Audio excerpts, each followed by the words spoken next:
बिहार में जातिगत जनगणना और शराबबंदी पर बोले राजद सुप्रीमो लालू यादव, जातिगत जनगणना के लिए करेंगे आंदोलन।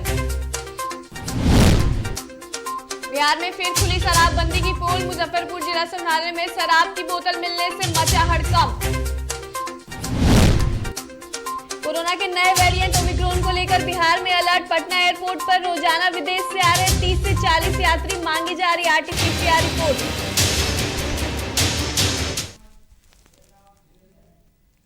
नमस्कार, आप देख रहे हैं डीटीवी भारत और मैं हूं आपके साथ एकता। चलिए रुक कर लेते हैं इस वक्त एक बड़ी खबर से। तो बड़ी खबर दरभंगा से आ रही है। इस वक्त एक बड़ी खबर जहां कार्यपालक अभियंता अनिल कुमार पर बड़ी कार्रवाई की गई है। तो ये बड़ी खबर हम आपको बता रहे हैं, जहां 67 लाख नगद मिलने के मामले में इंजीनियर को सस्पेंड कर भ्रष्ट तरीके से अवैध संपत्ति जमा करने का आरोप लगाया गया है। तो ये बड़ी खबर हम आपको बता रहे हैं, जहां ग्रामीण कार्य विभाग ने अभियंता को सस्पेंड कर दिया है और आपको बता दें कि निलंबन के बावजूद विभागीय कार्रवाई जारी रहेगी। तो ये बड़ी खबर आपको बता रहे हैं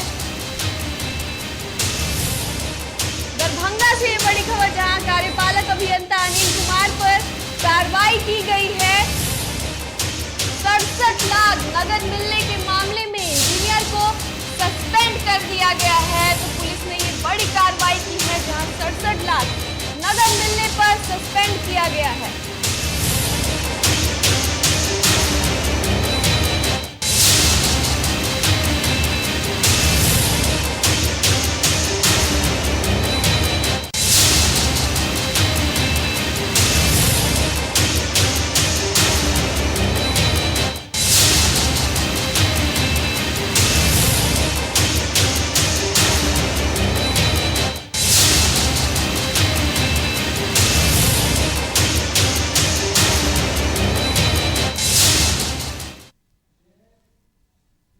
चलिए रुक कर लेते हैं अगली खबर की ओर, जहां बिहार में जातीय जनगणना कराने को लेकर विपक्ष लगातार सरकार पर हमलावर है।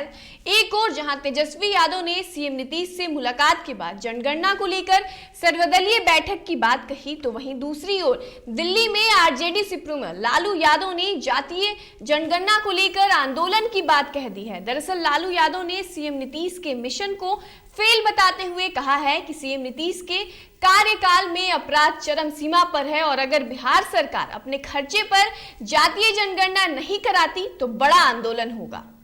तो ये जातीय जनगणना नहीं है, इसका प्लान कर रहे हैं ये नरेंद्र मोदी और भाजपा, क्योंकि अब ये गरीबों का कायाकल्प होने वाला है। शेड्यूल कास्ट शेड्यूल टाइप का संख्या बढ़ा, उनको फिर संख्या के हिसाब से उनको जॉब देना पड़ेगा। इसकी गहराई को समझते हैं, लेकिन हम लोग लेकर रहेंगे आंदोलन करके, हम लोग इसको लेके ही लगे, जातीय जनगणना को लागू ही करवाएंगे। अरे नीतीश से क्या, नीतीश से मिलना है, तेजस्वी यादव मिले, नीतीश से क्या मिलना है। सब पार्टी के लोग वहाँ टोटल लोग तय किया, वो तो सब लोग तैयार है। सब लोग हमारा आज से लड़ाई है। लोकसभा से यूपीए गवर्नमेंट के समय में प्रणब बाबू थे, उस समय से माननीय मुलायम सिंह शरद यादव जी, हम लोग इतना जंग और जिहाद किया, बिहार में आंदोलन किया, तो इसको लागू करना है। चलिए इस वक्त एक और बड़ी खबर आ रही है। तो बड़ी खबर से आपको रूबरू करा रहे हैं पटना से। इस वक्त एक बड़ी खबर आ रही है, जहां 2.5 किलो चरस बरामद किए गए हैं। तो ये बड़ी खबर पटना से आपको बता रहे हैं, जहां मौके से अंतर्राष्ट्रीय गिरोह के 2 तस्करों को गिरफ्तार कर लिया गया है। तो ये बड़ी खबर पटना से, जहां काठमांडू से पटना पहुंचते ही पुलिस ने धर दबोचा है अपराधियों को। आपको बता दें कि गांधी मैदान थाने की पुलिस ने ये कार्रवाई की है और बरामद चरस की कीमत करीब 7.5 लाख रुपए बताए जा रहे हैं। तो ये बड़ी खबर आपको बता रहे हैं, जहां पुलिस के हाथ एक बड़ी सफलता लगी और पटना में 2.5 किलो चरस बरामद किए गए हैं। आपको बता दें कि मौके से अंतर्राष्ट्रीय गिरोह के दोनों तस्कर को पुलिस ने गिरफ्तार कर लिया है और काठमांडू से पटना पहुंचते ही पुलिस ने दोनों को पकड़ लिया है। तो पुलिस के हाथ एक बड़ी सफलता लगी है, जहां गांधी मैदान थाने की पुलिस ने ये कार्रवाई की है।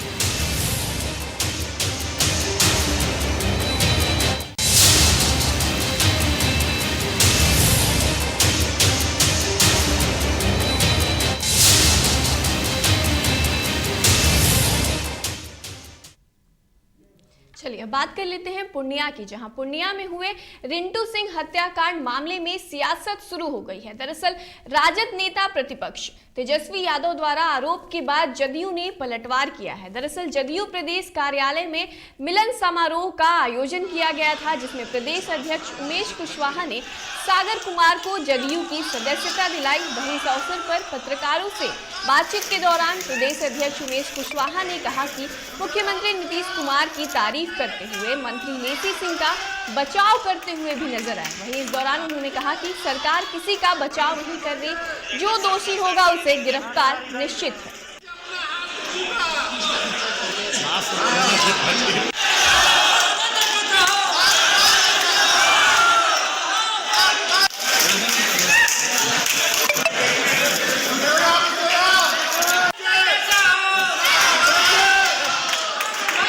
जांच हो रही है, कौन दोषी है कौन क्या है, वो प्रशासन का काम है, प्रशासन काम कर रही है, ये हम संगठन के काम कर रहे हैं। निश्चित रूप से जो दोषी होंगे वो पकड़े जाएंगे, उस पर प्रशासन काम करेंगे। हमारी सरकार न किसी को बचाती है न किसी को फंसाती है, जो दोषी होंगे वो जेल जाएंगे। पटना में भाकपा माले ने प्रेस कॉन्फ्रेंस कर लॉकडाउन में बिगड़ी अर्थव्यवस्था को लेकर सरकार पर हमला बोला है। दरअसल पार्टी के महासचिव भोला प्रसाद दिवाकर ने कहा है कि गरीबों का जीना मुहाल हो गया है और सरकार को इस ओर गंभीरता से सोचना चाहिए। वहीं बढ़ती महंगाई ने लोगों को तबाह कर दिया है, लेकिन सरकार इस पर कुछ नहीं कर रही।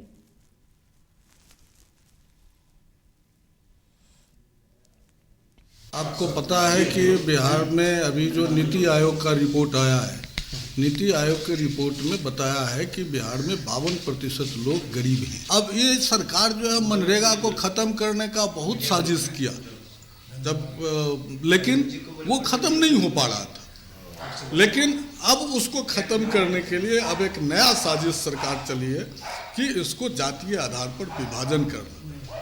तो जात के आधार पर जब फंड का आवंटन होगा तो एक जाति का फंड जो है वैसे ही पड़ा रह जाएगा, या तो वो रिटर्न होगा या नहीं तो उसके नाम पर लूट होगा। और दूसरे जाति जो काम करने वाला तबका है उसको काम में उसका फंड आवंटित जो किया वो ख़त्म हो जाएगा, फिर उसको काम नहीं मिलेगा। एक तो जल जीवन हरियाली के नाम पर उजाड़ रही है। कांग्रेस पार्टी की राष्ट्रीय प्रवक्ता रंजीत रंजन सुपौल में पार्टी कार्यालय में प्रेस कॉन्फ्रेंस को संबोधित करते हुए किसानों के खाद की किल्लत से परेशानी और बढ़ते अपराध के मद्देनजर सरकार पर जमकर भड़ास निकाली है। वहीं आपको बता दें कि उन्होंने चेतावनी देते हुए कहा कि अगर हालात बेहतर नहीं हुए तो सड़क पर उतरकर आंदोलन करूंगी। वहीं दरअसल सुपौल जिले में लगातार खाद की किल्लत और कालाबाजारी से किसान परेशान होकर जगह जगह सड़क जाम कर प्रदर्शन कर रहे हैं।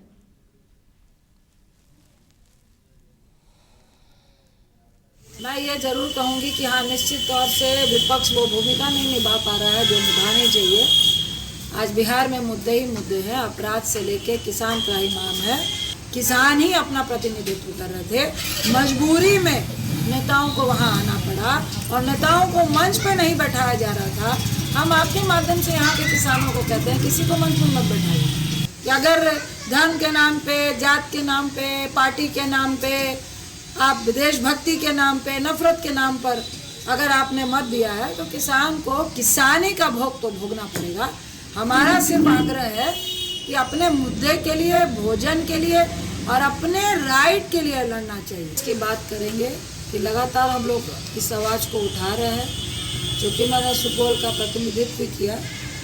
5-5 बात करते हैं सुपौल की, जहां सुपौल में खाद की किल्लत से जूझ रहे किसानों ने सड़क जाम किया है। वहीं इस दौरान सड़क जाम कर रहे जामकर्ता किसानों ने बताया कि खाद दुकानदार खाद देने के बजाय दुकान बंद कर चले गए हैं। वहीं हम लोग सुबह से खाद के लिए लाइन में लगे हुए हैं और लगातार इस तरह की समस्या को लेकर जब त्रिवेणीगंज एसडीएम एसजेड हसन से बात की गई तो उन्होंने बताया कि पहले खाद की किल्लत थी लेकिन अब नहीं है। ऐसे में किसानों को समझना होगा कि उनके घरों के पास भी खाद दुकानें हैं।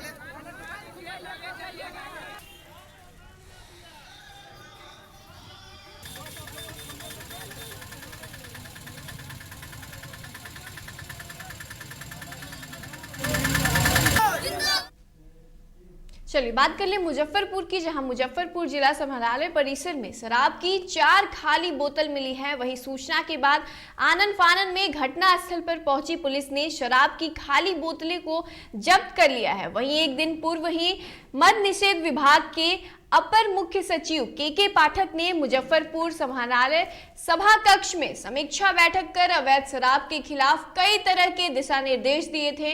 वहीं शराब की बोतल मिलने से शराबबंदी पर सवाल खड़े हो रहे हैं।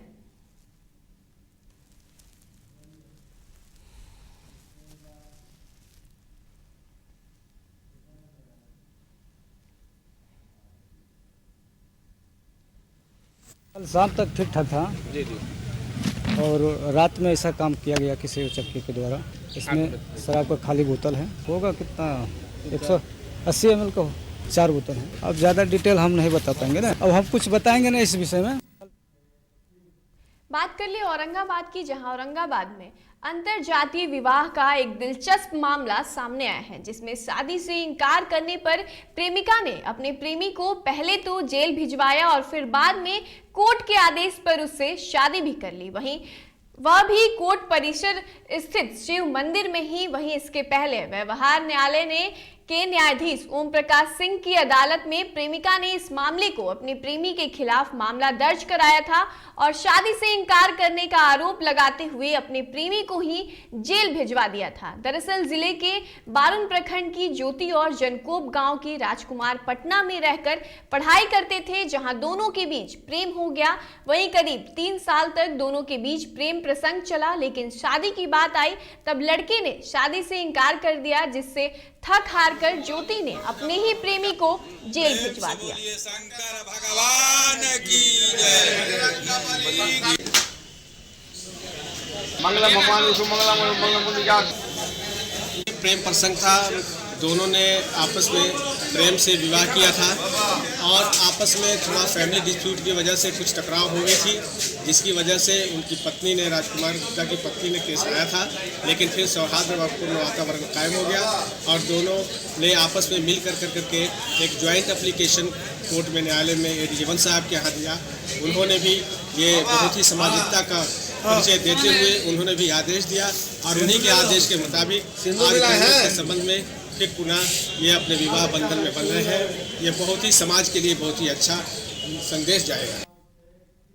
पराली जलाने से पर्यावरण को काफी नुकसान होता है, जिसको देखते हुए केंद्र सरकार ने राज्यों को निर्देश जारी कर पराली न जलाने की बात कही है। वहीं ताजा मामला पटना सिटी का है, जहां हजारों एकड़ में धान की खेती होती है। वहीं धान की फसल कटाई के बाद खेत में पराली में आग लगा दिया जा रहा है, जिससे पर्यावरण को काफी नुकसान पहुंच रहा है। वहीं पीड़ित किसान का कहना है कि लगातार पराली जलाने से पर्यावरण प्रदूषित हो रहा है। इसके बावजूद भी पटना के जिलाधिकारी से लेकर कृषि पदाधिकारी इस मामले में मौन है।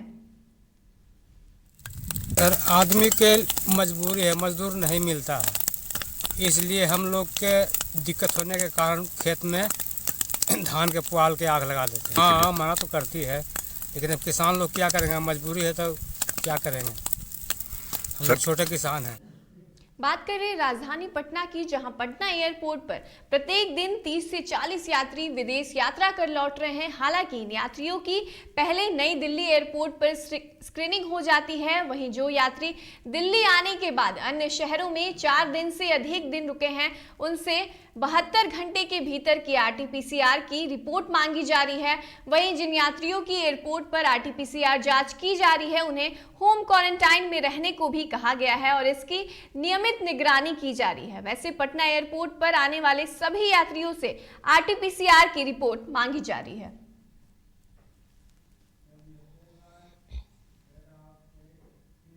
बात कर ले गया की, जहां मंगोलिया से बोध गया आए 23 सदस्यों के शिष्टमंडल में एक व्यक्ति की रिपोर्ट कोरोना पॉजिटिव आई है। इसकी RT-PCR रिपोर्ट पॉजिटिव आते ही दिल्ली से लेकर गया तक हड़कंप मच गया। वहीं मरीज को 10 दिन के लिए क्वारंटाइन किया गया है। वहीं गया जिलाधिकारी अभिषेक सिंह के मुताबिक कोरोना पॉजिटिव शख्स को मगध मेडिकल कॉलेज की आइसोलेशन वार्ड में भर्ती कराया गया है। वहीं राहत की बात यह है कि कोरोना पॉजिटिव सुरक्षाकर्मी शिष्टमंडल के संपर्क में नहीं आया। वहीं दिल्ली से पटना एयरपोर्ट और पटना से सड़क मार्ग से अकेले पहुंचा था बोधगया। देखिए ये सबसे पहले मैं बताना चाहूँगा कि रेगुलर टेस्टिंग बिहार में हो रही है और बिहार सरकार का दिशा निर्देश बहुत स्पष्ट है कि कोई भी व्यक्ति बाहर से जो आता है उसका टेस्ट करना है और उसी के आलोक में जो भी व्यक्ति आते हैं उनका टेस्ट हो रहा है और हर दिन कहीं ना कहीं कोई ना कोई पॉजिटिव निकलता ही है। इसी सिलसिले में जो डेलीगेशन आया मंगोलिया का उसमें भी टेस्ट हुआ था और सभी लोग नेगेटिव निकले हैं। केवल एक सुरक्षाकर्मी जो था जो कि अलग से आया था, साथ में नहीं आया था डेलीगेशन के, वो अलग से वाया पटना होके आया था, वो पॉजिटिव निकला और उसको अकॉर्डिंगली आइसोलेट कर दिया गया। दूसरा उसके साथ में जो संपर्क में जो लोग आए थे उनका भी टेस्ट कराया गया है और अभी तक सभी लोग मोस्टली नेगेटिव ही हैं। मैं लोगों से ये अनुरोध करूंगा कि ये जो सिचुएशन है कोई पैनिक होने की ज़रूरत नहीं है, लेकिन सतर्क रहने की ज़रूरत है और बिहार सरकार के द्वारा जो दिशा निर्देश दिया गया उसका अक्षरशः अनुपालन किया जा रहा है और उसके आलोक में ही एयरपोर्ट पे जितने भी लोग आ रहे हैं उनका टेस्टिंग किया जा रहा है। रेलवे स्टेशन पे जो विभिन्न स्टेट से जो चिन्हित है वहाँ से आ रहे हैं उनका टेस्ट कराया जा रहा है। आगरा में इतमाचौला थाना क्षेत्र के कुछ युवक अपने ही दोस्त को शराब पिलाकर जमकर पिटाई की। वहीं यही नहीं, पिटाई वीडियो भी सोशल मीडिया पर वायरल हो रहा है। वहीं घटना के बाद पीड़ित के चाचा थाने में शिकायत दर्ज कराई है और अब देखना यह है कि पुलिस कब तक दबंग दोस्तों के खिलाफ कार्रवाई करेगी।